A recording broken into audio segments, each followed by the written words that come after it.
Ya, assalamualaikum guys, apa kabar kalian semua? Balik lagi di kita punya nama baru ya untuk channel kita nih, namanya Cast Time Channel, oke? Sekarang gua nggak ditemenin sama sobat gua ya, Bang Afas atau Fadli. Gue sih biasa manggil Bang Afas ya, karena dia lagi di Bogor, mungkin lagi ngerayain Muharraman sama keluarganya. Ya, gue mau sekalian ngucapin selamat tahun baru Islam juga ya, 1 Muharram. Semoga kita bisa menjadi muslim yang lebih baik lagi dari sebelumnya. Oke, amin. Baiklah guys, di video kali ini gue ada topik yang menurut gue menarik, yaitu tentang sleep paralysis atau ketindihan ya, orang sini bisa sering bilang erep-erep ya. Jadi gue bakal ceritain dari panjang lebar ya, bakal ceritain panjang lebar, gak apa deh, di vlog. Pokoknya di Cast Time Channel itu videonya harus panjang-panjang. Oke. Ya, dulu gue punya gangguan tidur. Itu gue tuh dulu sering banget ketindihan. Dalam istilah medisnya tuh sleep paralysis ya, sleep paralysis. Nah, jadi gue tuh waktu zaman SMK ikutan yang namanya silat guys. Nah, di silat itu namanya PSHT ya. Sekarang gue udah gak aktif. Males deh, makanya badannya gemuk gini nih, gak pernah gerak guys. Nah, di PSHT itu atau di tempat silat gue itu, siswanya atau anggota silatnya diwajibkan latihan malam guys, habis isya itulah. Nah, gue gelutin itu selama kurang lebih 1,5 tahun lebih lah, sampai lulus. Nah, saya ingat gue sih gitu ya. Ya, jadi tuh gue habis isya latihan, selesainya jam 12 malam. Itu waktu dari fase awal kan ada hitam, sabuk jambon, sabuk hijau, sabuk putih. Ada 4 tingkatan. Waktu gue di sabuk hitam sih pulangnya masih jam 12, kadang lebih cepet dari itu kalau misalkan pelatihnya ada urusan gitu kan. Nah, pokoknya semakin tinggi tingkatannya, naik ke jambon atau warna pink ya, jambon itu hijau, putih. Pas putih itu latihannya jadi 3 kali sehari, 3 kali seminggu guys. Dan biasanya pas di hari terakhir itu, misalkan 2 hari latihan di daerah sini gitu, di dekat-dekat rumah gua. Nah, kalau pas malam minggunya tuh kita semua siswa Setangerang itu latihannya di sana guys, di Sepatan, jauh banget dari sini. Makan waktu mungkin setengah jam lebih perjalanan. Nah, pas putih itu tingkatan terakhir itu pulang itu. Nah, di tingkat putih itu kalau latihan bisa pulangnya sampai pagi.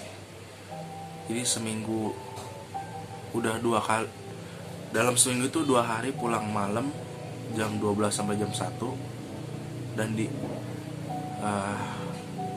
ketiga kalinya itu dalam 1 minggu pulangnya pagi. Nah, itu, dan di sana tuh pasti capek, nggak mungkin nggak capek guys.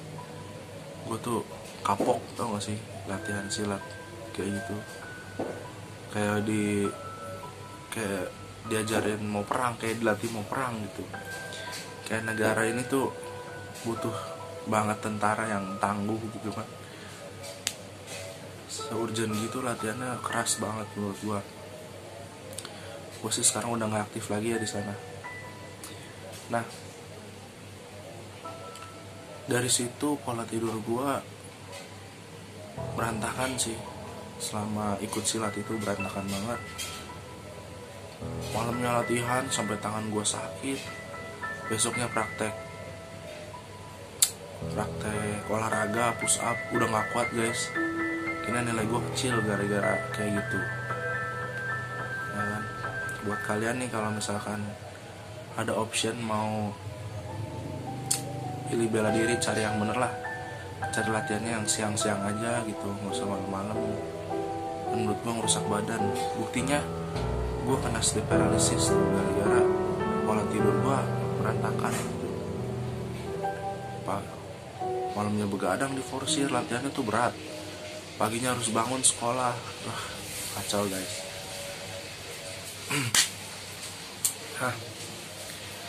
Ya gue ngerasa gini amat ya. Mana kalau setiap malam minggu itu diburu-buru, gue pernah sampai nabrak tuh. Ya kembali lagi ke sleep paralysis ya. Ya jadi karena aktivitas kayak gitu, pola tidur jadi gak teratur. Terus gue kena sleep paralysis. Juga pernah pingsan juga di kamar mandi. Gue yakin ya, gak jauh penyebabnya dari pola tidur gue. Kenapa gue waktu itu bisa pingsan, sekali-kalinya ada pingsan, gak mau lagi. Jadi dari pas lagi mandi tuh, lagi sabunan, tiba-tiba gak sadar, pas gue melek udah posisi tidur ngadep tembok, air nyala, tumpah-tumpah, ngeri gak tuh?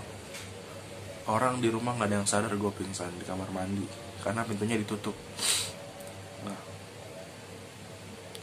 dari tadi ngomongin sleep paralysis, mungkin yang belum ngerti, belum tahu, sleep paralysis itu ini ya, gangguan tidur dimana kalau kita lagi ngalamin itu badan kita nggak bisa gerak, tapi posisi kita sadar.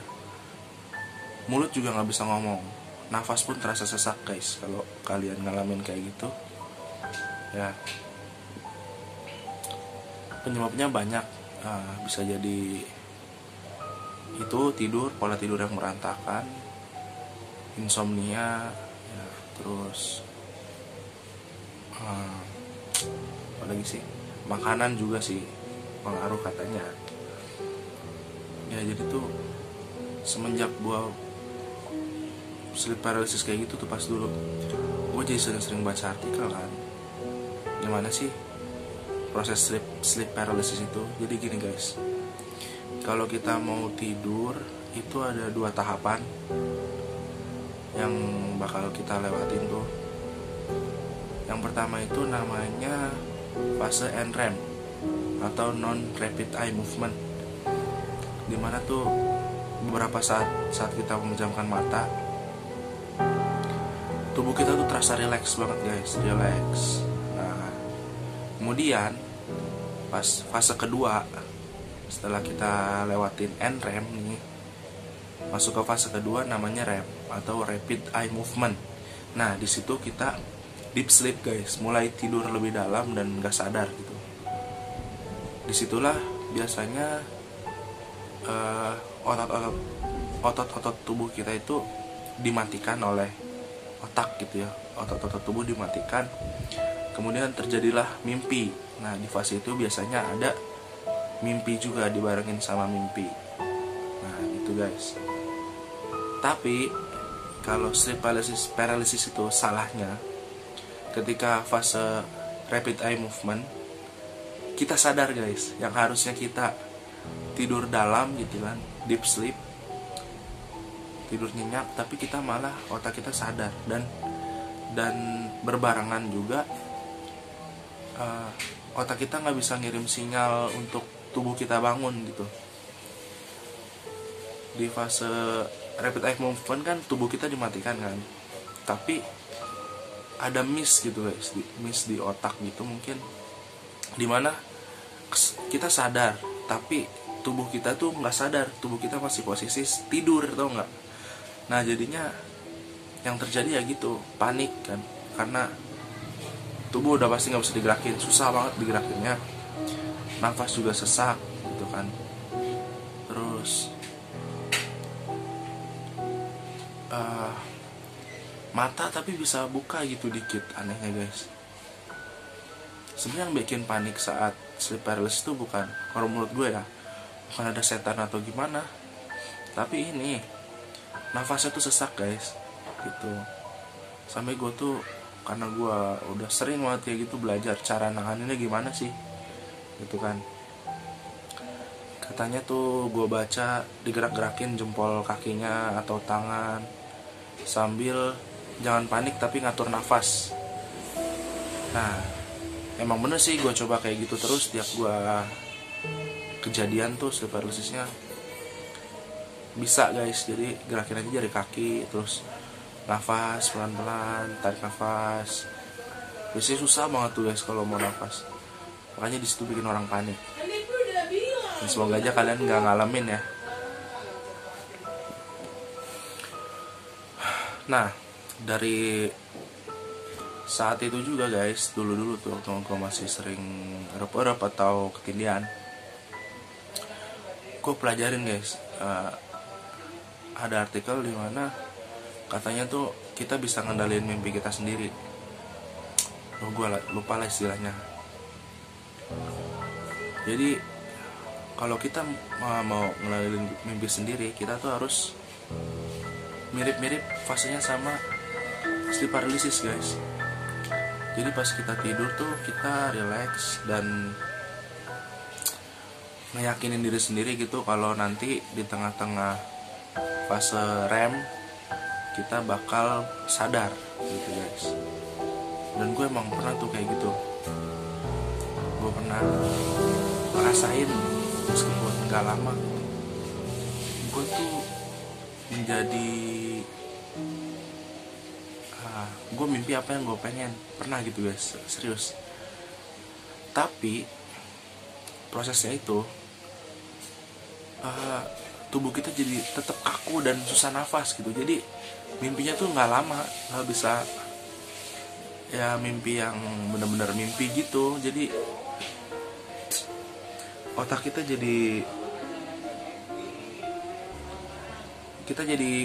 tadinya mimpi jadi tiba-tiba sadar, atau enggak, tiba-tiba sadar padahal lagi enak-enaknya tuh ngantor mimpi.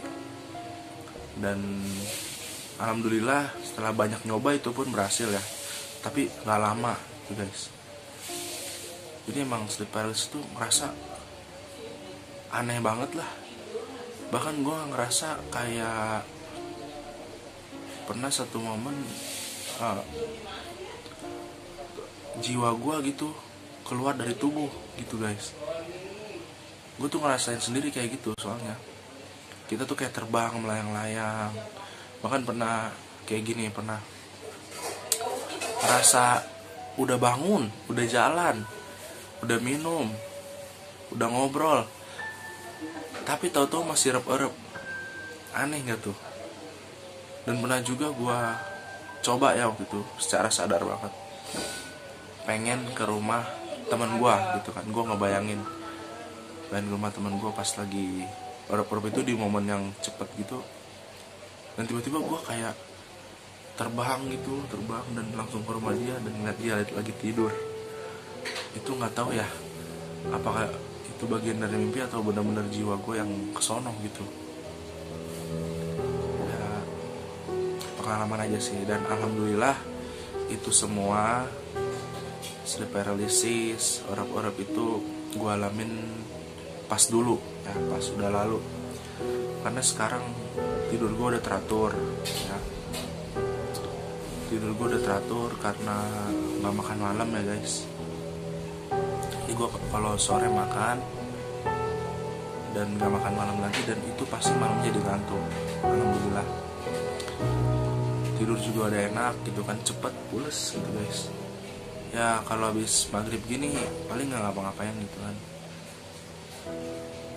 mandi bersih langsung tidur aja, atau bikin kayak gini dulu.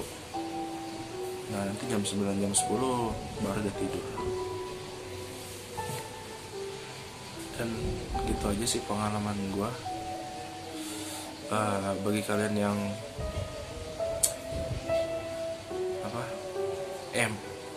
ntar deh ya, sebenarnya masih ini sih, masih berlanjut juga kadangan sleep paralysis tuh. Gue juga paling sebulan sekali lah tetap ada gitu. Kemarin kan masih ini juga, tidurnya masih malam, tapi baru-baru ini gue coba buat nggak makan malam, dan malamnya tuh pasti ngantuk. Kalau sorenya makan, malam pasti ngantuk guys. Nah segitu sih cerita gue tentang sleep paralysis. Dari yang tadinya keganggu banget gitu kan gara-gara pola tidur, sampai yang iseng-iseng nyoba buat ngendalin mimpi sendiri. Oh iya, namanya lucid dream ya. Lucid dream dimana kalian bisa mengendalikan mimpi kalian sendiri, dan ternyata gue bisa dulu. Cuman setiap kali nyoba pasti gak lama tubuhnya langsung kaku banget, minta bangun gitu. Dan ya kalian juga harus jangan sampai lah gitu kan, harus jaga pola tidur karena itu kan buat kesehatan juga ya. Mungkin itu aja sih yang mau gue ceritain gitu kan buat di vlog kali ini.